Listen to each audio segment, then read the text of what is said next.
नमस्कार, मैं हूं आकांक्षा पांडे और स्वागत है आपका IBC 24 के खास कार्यक्रम में। आज का ये कार्यक्रम आपको बेहद सतर्क करने वाला है, क्योंकि आज पता चलेगा कि क्या आपकी दवा नकली है। जी हां, रायपुर और सिमगा में आयुर्वेदिक दर्द निवारक दवा के नाम पर एलोपैथिक पेन किलर को मिलावट कर बेचने वाले रैकेट का सनसनीखेज खुलासा हुआ है।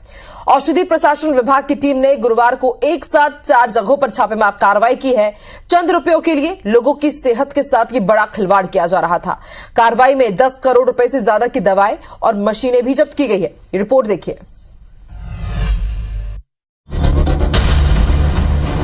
बोरों में बंद अनगिनत गोलियां, इनका आकार कंचों से भी बड़ा है। देखने में तो ये बच्चों के खेलने की गोलियां नजर आती हैं, लेकिन ऐसा है नहीं। दरअसल ये वो मिलावटी गोलियां हैं जिन्हें वातनाशक और दर्द निवारक बताकर लोगों को धड़ल्ले से बेचा जा रहा था। हर दिन हजारों की संख्या में बेची जा रही गोलियों की सूचना जब औषधि प्रशासन विभाग को मिली तो अधिकारियों ने जांच कराई, जिसमें एक बड़े गोरख धंधे का खुलासा हुआ।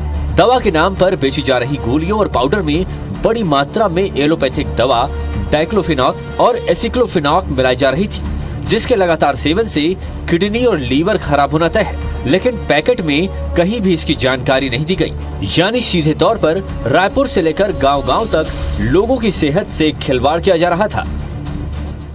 अगर ओवरडोज होगा तो वो जाहिर सी बात है कि जो किडनी वगैरह है या लीवर वगैरह है उस पर अफेक्ट करेगा। जांच हमारी लैब में करने पे पता चला कि यहाँ डाइक्लोफेनाक, सोडियम और एसिक्लोफेनाक की आयुर्वेदिक दवाइयाँ उसमें मिश्रित है।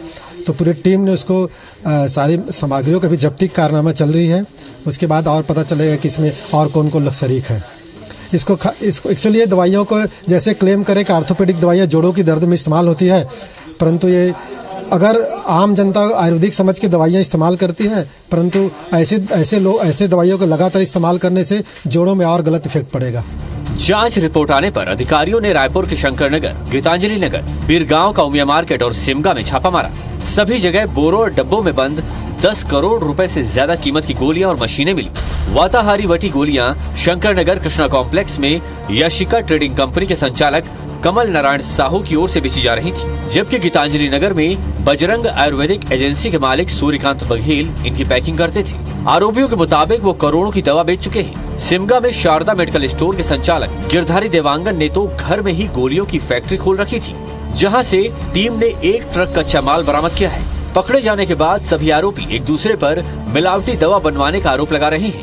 यहाँ केवल पैकेजिंग करके हम एक कंपनी यासिका ट्रेडिंग कंपनी उनको प्लेन डिब्बा में देते हैं, वो लेबलिंग और सीलिंग खुद करते हैं। वो हमारा काम आयुर्वेदिक का है और हम भिन्न उत्पाद जो आयुर्वेदिक के बनाते हैं उनसे अपने ब्रांड में प्रोडक्ट बनवाते हैं। तो ये जो हमारी वाताहारी वटी है वो चंदा फार्मेसी के माध्यम से बनती है और ये इंदौर से बनती है, लेकिन मैं यहाँ के उनके एक डिस्ट्रीब्यूटर बजरंग आयुर्वेद से मैं प्रोडक्ट खरीदता हूँ और हम डिस्ट्रीब्यूट करते हैं। ये पहली बार नहीं है कि रायपुर में नकली या मिलावटी दवा की खेप पकड़ी गई है। पैसों के लिए लोगों की जान खतरे में डालने वाले दलालों ने गांव-गांव की दुकानों तक अपनी पहुंच बना रखी है। ऐसे में जरूरी है कि इनके खिलाफ अभियान चलाकर आरोपियों को सलाखों के पीछे भेजा जाए। संदीप शुक्ला, IBC 24, रायपुर। इस रिपोर्ट के जरिए आपने भी समझा कि किस तरह से आयुर्वेदिक दवाओं को पेन किलर के तौर पर दिया जा रहा है और ये कितना खतरनाक हो सकते हैं। साफ तौर पर यहाँ पर लोगों की जिंदगी के साथ खिलवाड़ किया जा रहा है। हमारे सहयोगी संदीप शुक्ला जुड़ चुके हैं, जिन्होंने एक्सक्लूसिवली एक खुलासा किया है। संदीप, सबसे पहले आप बताइए किस तरह से गोरख धंधा चल रहा था, कैसे इसका खुलासा हुआ है और ये कितना खतरनाक हो सकता है? देखिए, जो वाताहारी टैबलेट है, इसके अलावा जो चंदा आयुर्वेदिक पाउडर और गोलियां हैं, ये पिछले कई दिनों से बिक रही थी और ड्रग विभाग को इसकी जानकारी मिली कि इसको खाते ही जो जोड़ों का दर्द है बुजुर्गों का और महिलाओं का, वो कुछ ही घंटों में गायब हो जा रहा है। तो इसके पीछे कुछ महीनों की मेहनत है। इसे बाकायदा लैब में टेस्ट किया गया और ये पूरा पता लगा है कि आखिर इसे पैकेजिंग कौन कर रहा है और कहाँ कहाँ बनाया जा रहा है। उसके बाद ये छापामारी कार्रवाई की गई। कल 11 बजे टीम पहुंची और आपको बता दें कि एक ही दिन में सिर्फ 4 जगह से 10 करोड़ रुपए की दवाइयां बरामद हुई है। इसमें साफ साफ बता दें कि डाइक्लोफेनिक एसिड और एसिक्लोफेनिक एसिड मिलाया जा रहा था, जो कि पेन किलर में मिलाया जाता है। और इसके डब्बे में जो लिखा है वो एक दिन में 4 गोलियां खाने जो कहा जा रहा है। अब एक बात अगर ध्यान देंगे तो हम जब भी कभी डॉक्टर के पास जाते हैं तो डॉक्टर ये कहता है कि जब भी आपको दर्द हो तभी आप पेन किलर खाएं, बाकायदा SOS के साथ वो प्रिस्क्रिप्शन में डॉक्टर उसे लिखता है। लेकिन ये जो दवा बेचने वाले हैं, मुनाफाखोर जो लोग हैं, ये 4 गोली एक दिन में खाने बोल रहे थे। तो आप सोचिए कि कितना अपने आप में ये रिस्क है, क्योंकि किडनी और लीवर सबसे पहले खराब होता है पेन किलर खाने से। और इसमें लेकिन देखिए सबसे बड़ी बात यह है कि जो ड्रग डिपार्टमेंट है यही जो है वो पकड़ता है, यही जांच रिपोर्ट बनाता है, यही कोर्ट में केस लड़ता है। इसमें एक बहुत बड़ी कमी जो हमें दिख रही है कि वो पुलिस की मदद कहीं ना कहीं ड्रग डिपार्टमेंट को लेनी चाहिए। जो प्रशासनिक अधिकारियों को इनिशिएट लेकर पुलिस को इसमें शामिल किया जाना चाहिए, क्योंकि ये अपने आप में बड़ा खेल है। देखिए जो अकेले जो सिमगा का जो गिरधारी देवंगन है उसके यहाँ से 5 करोड़ का माल मिला, तो आखिर वो इस माल को कहाँ सप्लाई करता, कहाँ से खरीद रहा था, कहाँ बेच रहा था। लगभग 10 साल से काम कर रहे हैं, तो कौन कौन इसे ग्राहक है परमानेंट। इसके अलावा जो सूर्यकांत बघेल है जो गीतांजलि नगर से पकड़ा गया है, उसके यहाँ से 2 करोड़ रुपए का माल पकड़ा गया है, लाखों गोलियां उसके यहाँ से मिली है। तो वो ब्लैंक जो डब्बे हैं वो जो है याशिका ट्रेडिंग कंपनी को बेच रहा था। मतलब सीधी बात है, वो याशिका के अलावा और भी कई दुकानों में ये माल सप्लाई कर रहा है, ट्रेडिंग कंपनियों में, जो अलग अलग नामों से दुकानों में बिक्री है। अब आती है याशिका ट्रेडिंग कंपनी की बात कि वो जो है इस दवाइयों को बता रहा है कि इंदौर की फार्मेसी के नाम से जो है बजरंग फार्मेसी से खरीद रहा है, और वो इसे पूरे प्रदेश भर में और आसपास के गांवों में के साथ साथ राज्य के बाहर भी सप्लाई कर रहा है। तो एक बड़ा इन्वेस्टिगेशन का इसमें जरूरत है। इनके अकाउंट चेक किया जाए कि कहां से खरीद रहे थे, कहां बेच रहे थे, किसे बेच रहे थे। दूसरा, पुलिस भी ये पता करे कि आखिर इसमें कौन कौन लोग संलिप्त है, माल कैसे आता है। क्योंकि देखिए जिस तादाद में माल आया है तो बिल्कुल साफ साफ समझ में आ रहा है कि ट्रकों में माल आया है। सिमगा में जो माल पकड़ा गया अकेले 5 करोड़ का माल है, वो भी ट्रक में है। तो पुलिस की इसकी मदद लेंगे तभी ये पर्दाफाश हो पाएगा। क्योंकि आपको बता दें कि हमारे जो आसपास के राज्य हैं वहां पर जो ड्रग इंस्पेक्टर रहता है उनको पावर रहता है कि वो अरेस्ट कर ले, रिमांड पे ले ले, पूछताछ कर ले, कस्टडी में रख ले, बाकायदा लॉकअप की व्यवस्था होती है।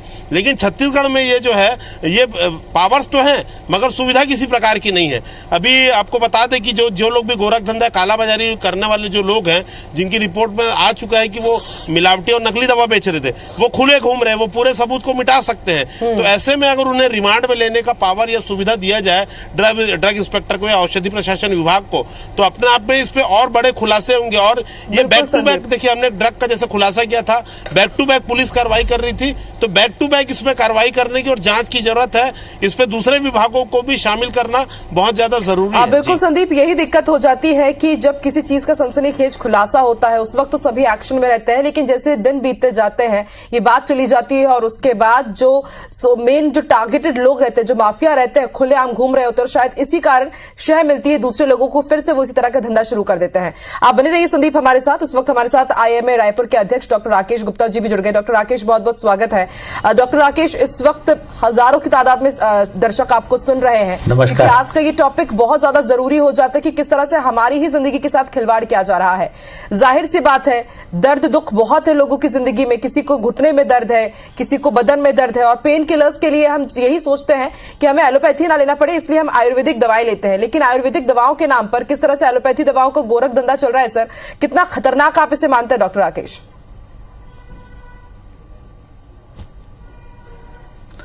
देखिए, नकली दवाओं का कारोबार छत्तीसगढ़ में पिछले कई वर्षों से लगातार होता रहा है। मुझे लगता है कि औषधि विभाग के पास स्टाफ की कमी है, इसलिए लगातार जांच का अभियान उनके द्वारा नहीं चलाया जाता है। लेकिन फिर भी जिस तरीके से ओवर द काउंटर मरीज दवाई लेते हैं, बगैर डॉक्टर के प्रिस्क्रिप्शन के दवाएं लेते हैं, आयुर्वेदिक औषधियों का लाभ कुछ बीमारियों में बहुत अच्छा है, बशर्ते वो जो रजिस्टर्ड आयुर्वेदिक प्रैक्टिशनर उनके माध्यम से लिया जाए। ये मुख्यतः वह दवाइयां हैं जो विज्ञापन के सहारे बिकती हैं या over the counter medical store वाले बगैर प्रिस्क्रिप्शन के देते हैं। मुख्यतः इन दवाइयों से हमें सावधान रहना चाहिए, क्योंकि ये दवाइयां आयुर्वेद शास्त्र में कहीं भी लिखित में नहीं है। जो आयुर्वेदिक डॉक्टर दवाइयां देते हैं जड़ी बूटियों से बनी हुई, उनका कुछ बीमारियों में निश्चित रूप से बहुत लाभ होता है, लेकिन हम जो इन दिनों देख रहे हैं, मरीज ये चाहता है कि उसको मेडिकल स्टोर से ही वह दवाई मिल जाए जो उसने विज्ञापन में या अखबार के माध्यम से सुन रखी है। ये सबसे खतरनाक ट्रेंड है मुझे लगता है पूरे देश में। ओवर द काउंटर बिकने वाली बगैर प्रिस्क्रिप्शन में दवाइयों पर तुरंत प्रभाव से बैन लगाने की जरूरत है। ज्यादा स्वास्थ्य के प्रति जो लोग लापरवाह होते हैं, इस प्रकार की दवाइयां लेते हैं, वो इस चीज को लंबे समय बाद भुगतते हैं। उनकी किडनी फेलियर और लीवर फेलियर की समस्याएं बहुत ज्यादा आती हैं और लंबे समय से आयुर्वेद की दवाएं जो ऐसे बिकती हैं या एलोपैथी की दवाएं बिकती हैं, वो हमारे लिए स्वास्थ्य के लिए हानिकारक है। ये छापा अपने आप में एक बड़ी चेतावनी है कि हम लापरवाह न बने और इस प्रकार की दवाइयों के चंगुल में ना आए। दूसरी बात मुख्य रूप से मैं कहना चाहता हूं कि औषधि विभाग के साथ जो सर्वे का मैकेनिज्म होता है उसको फिर से सुधारने की जरूरत है। और जो लोग इस प्रकार के गोरख धंधे में लिप्त हैं वो कहीं न कहीं कानून के दायरे से बाहर आकर इससे छूट जाते हैं। इसमें सख्त निगरानी करके इनको सजा देने की जरूरत है। डॉक्टर राकेश, अगर कॉम्पोजिशन की बात की जाए तो आपने भी देखा होगा कि ये जो दवाइयां अभी दी जा रही है आयुर्वेदिक के नाम पर, ये कंचे बराबर इनका साइज है और ये कहा जा रहा है कि एक दिन में आप 4 दवाइयां लीजिए, जिंदगी भर लीजिए। जबकि हम जब किसी भी डॉक्टर के पास जाते हैं तो वो कहते हैं जब तक आपको दर्द है तब तक आप इन दवाइयों को लीजिए, लाइफ लॉन्ग मत लीजिए। और इनका कॉम्पोजिशन भी वही डाइक्लोफेनाक और एसिक्लोफेनाक का ये कॉम्पोजिशन है। ये कितना खतरनाक है, इसका कितना असर हो सकता है? मतलब हमें तो अब ये पता चल गया है, अब जाकर के रैकेट का भंडाफोड़ हुआ है, लेकिन जो लोग पहले इसकी जद में आ चुके हैं, इनके चंगुल में फंस चुके हैं, उनके लिए कितना खतरनाक हो सकता है और उन्हें क्या करना चाहिए अब? देखिए, आयुर्वेदिक दवाओं के नाम पे एलोपैथी मॉडर्न मेडिसिन की दवाई देना अपने आप में बड़ा अपराध है और इसको हम लोग मिक्सोपैथी के नाम से जानते हैं। जो लोग इस प्रकार के झांसे में आ जाते हैं कि आयुर्वेदिक दवाओं के इस प्रकार की बीमारियों में बहुत अच्छा असर है, वो केवल प्योर आयुर्वेदिक दवाइयों के और जड़ी बूटियों से बनी हुई दवाइयों का है। इस प्रकार की दवाइयां शरीर को नुकसान पहुंचाती हैं। जो एलोपैथी दवाइयों के साथ चोरी छुपे आयुर्वेदिक दवाएं बेचते हैं, हमने देखा है ऐसे मरीज बहुतायत में मिलते हैं कि जो लंबे समय से आयुर्वेदिक दवाएं ले रहे हैं और उसकी हिस्ट्री देते हैं कि भाई ये प्योर आयुर्वेदिक दवाई है, आपके शरीर को नुकसान नहीं पहुंचाएगी। लेकिन बहुत समय बाद जब ये पता चलता है कि वो शरीर के कुछ अंगों में बिना रिपेयर वाला नुकसान, इर्रिपेरेबल नुकसान दे चुके, जिसमें अंग फेल हो चुके हैं, आपको रिप्लेसमेंट की जरूरत पड़ती है किडनी या लीवर के, वो इस प्रकार का नुकसान पहुंचाते हैं। मुझे लगता है कि इसमें जन जागरण की जरूरत है, खासकर ऐसे लोगों से जो एथिकल प्रैक्टिस में विश्वास रखते हैं, मॉडर्न मेडिसिन के भी और आयुर्वेदिक के डॉक्टर, क्योंकि ये अपने आप में एक पैथी को नुकसान है, एक आयुर्वेद शास्त्र को नुकसान है। जो इस प्रकार का प्रैक्टिस करते हैं वो अपने मरीजों को और अपनी शास्त्र को जिसकी उन्होंने शिक्षा ली है वो नुकसान होता है। मुझे लगता है कि मॉडर्न मेडिसिन के और आयुर्वेदिक के जो डॉक्टर्स इस प्रकार के एथिकल प्रैक्टिस पे विश्वास करते हैं, उनको मिलकर जन जागरूकता का अभियान चलाना चाहिए कि इस प्रकार की पैथी, दोनों प्रकार की पैथी को नुकसान पहुंचाती है और अपने अपने शास्त्र में प्रैक्टिस करना, उसके ज्ञान को बढ़ावा देना, ये इस समय की जरूरत है। बिल्कुल डॉक्टर राकेश, और मुझे लगता है कि वाकई एक जन जागरूकता की तो जरूरत है ही। प्रशासन को भी, गवर्नमेंट को भी कुछ कड़े नियम बनाने होंगे ताकि इस तरह जो सनसनीखेज खुलासे होते हैं, इस तरह जो लोगों की जिंदगी के साथ खिलवाड़ होता है, शायद उसमें कुछ कमी आ सके। आप बने रहिए डॉक्टर राकेश हमारे साथ। संदीप भी लगातार हमारे साथ, हमारे संवाददाता जुड़े हुए हैं। संदीप, कानूनी प्रावधानों की अगर बात की जाए तो हम देखते हैं कि दूसरे राज्यों में इतनी मात्रा में इस तरह के खुलासे नहीं होते हैं। मुझे याद है कोरोना के समय IBC 24 ने ही एक्सक्लूसिव खुलासा किया था नकली रेमडेसिविर का, फिर नकली सैनिटाइजर की बात हो या नकली एंटीबायोटिक की बात हो, यानी गोरख धंधा लंबे समय से चलता आ रहा है। लेकिन फिर छत्तीसगढ़ क्यों इसका सेंटर बनता जा रहा है? एक के बाद एक इस तरह के खुलासे क्यों यहीं पर क्यों हो रहे हैं? देखिए, आपको ये बहुत अच्छा पॉइंट है। और डॉक्टर राकेश गुप्ता जो हैं वो हॉस्पिटल बोर्ड के अध्यक्ष हैं और IMA के अध्यक्ष हैं और कांग्रेस के चिकित्सा प्रकोष्ठ के अध्यक्ष, सरकार से भी सीधे जुड़े हैं। तो उनके संज्ञान में भी एक बात लाना चाहूंगा ताकि जो ऊपर जो बैठे अधिकारी हैं शायद इस पे कोई कार्रवाई करें। आपको उदाहरण के साथ बता रहा हूं, हमने गौतम मेडिकोज का कवरेज दिखाया था यहाँ लालपुर में। ये करीब 2 लाख एंटीबायोटिक ऐसी गोलियां मिली थी जिसपे जो मेन कंपोनेंट होता है वो ही गायब था और वो नकली थी गोलियां। एजिथ्रोमाइसिन मतलब लाखों गोलियां एजिथ्रोमाइसिन की पकड़ी गई थी। गौतम मेडिकोस का मामला था। उसके बाद हमने नकली जो है वो सैनिटाइजर पकड़ाया था। लाखों लीटर जो है सैनिटाइजर पकड़ा गया था अलग अलग जो मेडिकल कॉम्प्लेक्स है, इसके अलावा दलदल सिवनी का जो इलाका है वहां से पकड़ा गया था। उसके बाद हमने नकली रेमडेसिविर जो प्लेन पाउडर होता है उसे रेमडेसिविर बनाकर बेचने का भी मामला पकड़ाया था। लेकिन दुख की बात यह है 2023 चल रहा है, 2020 के ये मामले हैं, 2019 का मामला है, आज तक ये मामला न्यायालय में पुटअप भी नहीं हो पाया है, पंजीयन भी नहीं हो पाया है। इसमें जो आरोपी है, जो अपराधी हम तो कहेंगे सीधे जो लोगों की जान से खिलवाड़ कर रहे हैं वो खुले घूम रहे हैं। वो अब तक तो शायद सबूत मिटा भी चुके होंगे। ये मामला अभी तक जो है पंजीकृत नहीं हो पाया है। इसीलिए हम कह रहे हैं कि हमारा जो ड्रग डिपार्टमेंट है, वही जो ड्रग इंस्पेक्टर है वही जाता है, वही छापा मारता है, वही कार्रवाई करता है, वही लिखा पढ़ी करता है, वही जाके कोर्ट में चालान पेश करता है। तो इसके लिए एक विधिक अधिकारी के साथ साथ एक फोर्स की जरूरत है, सुविधाओं की जरूरत है, वो नहीं हो रहा है। इसीलिए जो है रायपुर और छत्तीसगढ़ जो है इसका असली जो है आसान टारगेट जो है वो बना हुआ है। आपको बता दें जो चंदा फार्मेसी का पाउडर है, ये चंदा गोली के नाम से पूरे गांव-गांव में बिक रहा है। और दूसरा ये वाताहरी टैबलेट गांव-गांव में इसकी पहुंच है। इसको रिकॉल करना पड़ेगा अभी ड्रग डिपार्टमेंट को, तो वो नोटिस ही भेज सकता है। इसके पीछे कोई बल लगा के या बड़ी एजेंसी लगा के संदीप बहुत ज्यादा आसानी हो जाती है, क्योंकि आयुर्वेदिक के नाम पर, क्योंकि मैं भी जब जाती हूँ मार्केट में, मैं मम्मी से बोलूंगी कि मम्मी मुझे तो कुछ दवाइयां लेनी है, तो मेरी मम्मी मुझे ये कहती है कि तुम एलोपैथी मत लो, होम्योपैथी लेना, आयुर्वेदिक दवा लो, क्योंकि उसका कोई असर नहीं होता है, कुछ नेगेटिव असर नहीं होगा उसका। लेकिन आपको जब आयुर्वेदिक दवाई के नाम पर इस तरह की दवाई खिला जा रही हो, और खासतौर पर जैसे कि संदीप ने जिक्र किया कि गांव जो क्षेत्र है, ग्रामीण क्षेत्र है, वहां पर तो लोग बड़े आराम से झांसे में आ जाते हैं, वो लोग आयुर्वेदिक दवाओं का ही सेवन करते हैं। डॉक्टर राकेश, एक लूप होल की बात यहां पर संदीप भी कर रहे हैं कि क्या फोर्स की कमी है, ड्रग कंट्रोलर के पास क्या उतने ज्यादा जिम्मेदारियां नहीं है, या इतने उनके पास मतलब राइट्स नहीं है कि इस तरह के बार बार सामने केसेस छत्तीसगढ़ में आते हैं?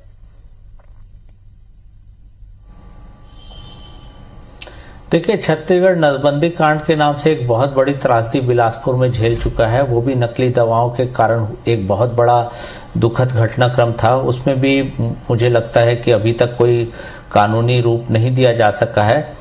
लेकिन ये बात बिल्कुल सच है कि दवाओं के जांच का जो लैब छत्तीसगढ़ में होना चाहिए उसकी सुविधाओं की कमी है।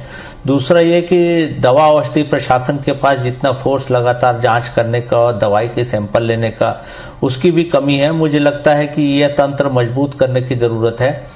सबसे महत्वपूर्ण ये कि निगरानी तंत्र जो ऐसे अपराधियों को सजा देने का होता है वो मुझे लगता है कि कहीं ना कहीं उसमें कमी है। इसके कारण जो अपराधियों को दंड नहीं मिल पाता है। ये 3 सिस्टम हमें बहुत जल्दी ठीक करने की जरूरत है। इसमें मीडिया की भूमिका हमेशा सकारात्मक रही है, लेकिन मीडिया के पास जो दूसरे काम है वो उससे फोकस हट जाता है। इसमें सामाजिक कार्यकर्ताओं का अवेयरनेस का रोल और डॉक्टर्स की तरफ से जो रोल होना चाहिए कि दवाओं के प्रति, सेवन के प्रति, अनचाहे दवाओं के सेवन के प्रति जो जन जागरूकता अभियान सामाजिक कार्यकर्ताओं के साथ डॉक्टरों को चलाया जाना चाहिए, उसकी बहुत निहायत ही कमी है। जो लोग बगैर प्रिस्क्रिप्शन के दवाएं लेते हैं उनके लिए एक चेतावनी है कि इस प्रकार की दवाई लेके आप अपनी जान जोखिम में डाल रहे हैं। प्रोपोगंडा कंपनियों पर बैन लगाने की जरूरत है। और मुझे लगता है कि सबसे महत्वपूर्ण चीज ये होगी, जो सेल्फ प्रिस्क्रिप्शन या ओवर द काउंटर के आधार पर दवाइयां बेची जाती हैं इस प्रकार की, उस पे कहीं न कहीं निगरानी तंत्र मजबूत होने की जरूरत है, ताकि ये जो बड़े स्तर पर धीरे धीरे होने वाली जनहानि है और ऑर्गन फेलियर की घटनाएं हमारे प्रदेश में बढ़ती जा रही है, उस पर रोक लगाने के लिए इस प्रैक्टिस को रोक लगाने की जरूरत है, ताकि ओवर द काउंटर मिलने वाली इस प्रकार की प्रोपेगेंडा कंपनियों की या जो एडवर्टाइजमेंट के सहारे दवाइयां बेची जाती हैं उस पर कहीं न कहीं बैन लगे, ताकि निगरानी तंत्र मजबूत हो सके और हम सामाजिक कार्यकर्ताओं की मदद से डॉक्टर्स लोग मरीजों को चेतावनी जारी कर सके कि आपको इस प्रकार की दवाई नहीं लेना है। डॉक्टर्स आपके हितैषी हैं, आप उनसे पूछकर दवाएं लें, नियत समय पर नियत टाइम के लिए दवाएं लें, ताकि लंबे समय से होने वाला नुकसान दवाओं के सेवन से, खुद से लेने वाली दवाओं के सेवन से, ये आपको रोका जा सके। बिल्कुल डॉक्टर राकेश, और देखा भी यही जाता है कि अब एलोपैथी से ज्यादा लोग होम्योपैथी पर विश्वास करते हैं। उनका यही कहना है कि आयुर्वेदिक दवाओं से ट्रीटमेंट होगा, भले ही धीरे धीरे हो, लेकिन वो हमेशा के लिए हमसे वो बीमारी दूर हो जाएगी, और शायद इसीलिए विश्वास ज्यादा है। लेकिन ये भी मैंने इसमें सुना कि अगर आप नए ग्राहक जोड़ रहे हैं तो जो अगली डोज आपको मिलेगी वो आधी कीमत में हो जाएगी, मतलब एकदम नेटवर्किंग जैसा खेल यहाँ पर चल रहा है और ऑनलाइन भी बड़े अच्छे खासे प्रलोभन दिए जा रहे हैं ऑनलाइन, तो आपको लगता है कि साइबर टीम के साथ जुड़ करके भी, नेटवर्किंग टीम के साथ जुड़ करके भी इस तरह का जो घोरक धंधा चल रहा है उस पर कमी लाई जा सकती है? और सरकार अब आगे क्या कड़े प्रावधान करेगी, क्योंकि लगातार इस तरह के मामले सामने आ रहे हैं और हमारे आज के इस पैनल डिस्कशन का उद्देश्य यही है कि हम सिर्फ खबर ना दिखाएं, डिस्कस ना करें, कुछ असर भी हो।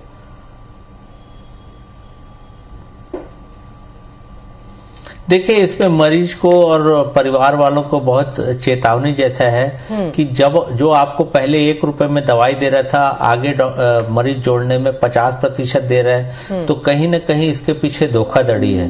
और जो लोग आधी कीमत पर दवाई बेच रहे हैं उसमें उसके बाद भी यदि उनको मुनाफा हो रहा है तो दवा के रूप में क्या दे रहे होंगे, ये आपकी समझ बताती है कि आप इसको पहले से चेतावनी के रूप में लें। जो प्रोपोगंडा कंपनियां होती हैं, जो एडवर्टाइजमेंट के सहारे दवाइयां देती हैं, जादुई असर का भरोसा दिलाती हैं, वो आपको कहीं ना कहीं धोखे में रख रही है। इसके लिए मुझे लगता है कि जो कम पढ़े लिखे मरीज हैं या सुदूर अंचल में रहने वाले मरीज हैं, वो कहीं ना कहीं धोखे में आने की जरूरत है। यहाँ पर सामाजिक कार्यकर्ताओं, जनप्रतिनिधियों और डॉक्टर्स का रोल बहुत महत्वपूर्ण है। और जो खाद्य और औषधि प्रशासन है, इस प्रकार की ओवर द काउंटर मिलने वाली दवाओं को यदि लगातार सैंपलिंग करेगा और यह कोशिश करेगा कि इसमें अपराधी कहीं भी बचने ना पाए, तो मुझे लगता है स्थिति को सुधारने में मदद मिलेगी। अन्यथा जिस प्रकार की जनहानि होती रही है वो आगे भी चलती रहेगी। हमारी भी यही उम्मीद है कि जो भी माफिया हैं उनके खिलाफ सख्त सख्त कार्रवाई हो ताकि इसका असर हो और दोबारा इस तरह का कोई जहमत ना कर पाए लोगों की जिंदगी से खिलवाड़ करने का। संदीप, अंतिम दौर पर है हमारा ये डिस्कशन। संदीप, अब आगे इस पूरे मामले में क्या हो सकता है? आपकी बात हुई होगी अधिकारियों से, हालांकि आरोपी तो ये कह रहे हैं कि दूसरे की नकली दवा है, हम तो सिर्फ इसे बेचने का काम कर रहे थे। अब आगे इस पूरे मामले में क्या हो सकता है? देखिए, ऑन रिकॉर्ड ये साबित हो चुका है कि जो याशिका ट्रेडिंग का जो कमल नारायण साहू है, बजरंग फार्मेसी का जो सूर्यकांत बघेल है, या गिरधारी देवंगन जो सिंगा में दवाई बना रहे थे, सीधे आरोपी है, क्योंकि इनके यहाँ से 10 करोड़ रुपए का माल जो बरामद हुआ है। अब इसमें हम उम्मीद करते हैं, डॉक्टर राकेश गुप्ता जी के माध्यम से भी ये प्रशासनिक अधिकारियों तक ये कहना चाहेंगे कि इनके रिकॉर्ड्स को खंगाला जाए ताकि पता लगे कितने सालों से काम कर रहे थे, क्योंकि कल ही उन्होंने 2.5 करोड़ रुपए माल जो है सप्लाई करने की बात स्वीकारी थी। 10 करोड़ का माल मिला है, तो इनकी जो अकाउंट्स बुक है, जो इनका बही खाता है, कहीं ना कहीं उसकी जांच होनी चाहिए, फोन कॉल्स की जांच होना चाहिए। और सबसे बड़ी बात, एक बड़ा चैलेंज है कि ये जो गांव-गांव में और किराना दुकानों में दवाइयां पहुंच चुकी हैं, इसको रिकॉल करना बहुत ज्यादा जरूरी है। और बजरंग फार्मेसी जैसी जो कंपनियां हैं जो प्लेन डब्बों में ये दवाइयां बेचती है, और याशिका ट्रेडिंग जैसी कंपनियां जो उसमें अलग अलग मार्का लगा के उसे बेचती हैं, तो इसमें तेजी से काम करने की जरूरत है ताकि सबूतों को मिटाया ना जा सके। जैसा बताया गया कि जो इंदौर की चंदा फार्मेसी है, वहां से ये जो है उनके ऑर्डर पे बनकर आता है और वहां से वो बनकर आता है। और सिमगा का जो व्यक्ति था वो भी चंदा फार्मेसी के नाम से बना रहा था। मतलब इंदौर की कंपनियों को भी इसमें संलिप्तता है। तो कहीं ना कहीं यहाँ की टीम, वहाँ के जो एफडी है, वहां से जो कोऑर्डिनेट करे ड्रग डिपार्टमेंट से, वहां भी छापेमारी कार्रवाई हो और यहाँ पर इनको रिमांड में लेकर पुलिस की मदद से लेकर ये पता लिया जाए कि कहाँ कहाँ बड़ा माल सप्लाई किया गया है, इस पूरे माल को वापस लिया जाए और ऐसे जो और प्रोडक्ट्स है उनकी भी जो है कहीं ना कहीं रिकवरी की जाए, उनकी जांच कराई जाए। जी बिल्कुल संदीप, इंटरस्टेट लिंक भी यहाँ पर मिली है, तो जाहिर सी बात है दूसरे राज्यों को पर भी इस पर जरूर ध्यान देना होगा, क्योंकि यहाँ पर सवाल जनता का है, उनकी जिंदगी के साथ सरेआम सरेराह यहाँ पर खिलवाड़ किया जा रहा है, नकली दवाएं उन्हें दी जा रही है जिससे उनकी किडनी और लिवर तक में असर हो सकता है। इससे समझा सकता है कि जो पूरा मामला है कितना संगीन है, कितना गंभीर हो जाता है। बहुत बहुत शुक्रिया डॉक्टर राकेश हमारे साथ जुड़ने के लिए। और जैसा कि आपने कहा कि जन जागरूकता बहुत ज्यादा यहाँ पर जरूरी हो जाती है कि ओवर द काउंटर जाकर के आप दवाई ना ले और इस तरह के छलावे में आप बिल्कुल भी ना आए। और संदीप, बहुत बहुत शुक्रिया आपका भी पूरी जानकारी हमारे साथ साझा करने के लिए। तो आपकी दवा नकली है ये तय आपको करना है, आप इस तरह की किसी भी छलावे में ना आए। अगर आप कोई सी भी मेडिसिन ले रहे हैं, भले वो होम्योपैथी की हो या फिर एलोपैथी की हो, ऐसे में जिम्मेदारी आपकी बनती है कि आप अच्छे से उसे देखें, परखें, उसके बाद ही आप उसका सेवन करें, नहीं तो आपको दूसरे साइड इफेक्ट्स भी झेलने पड़ सकते हैं।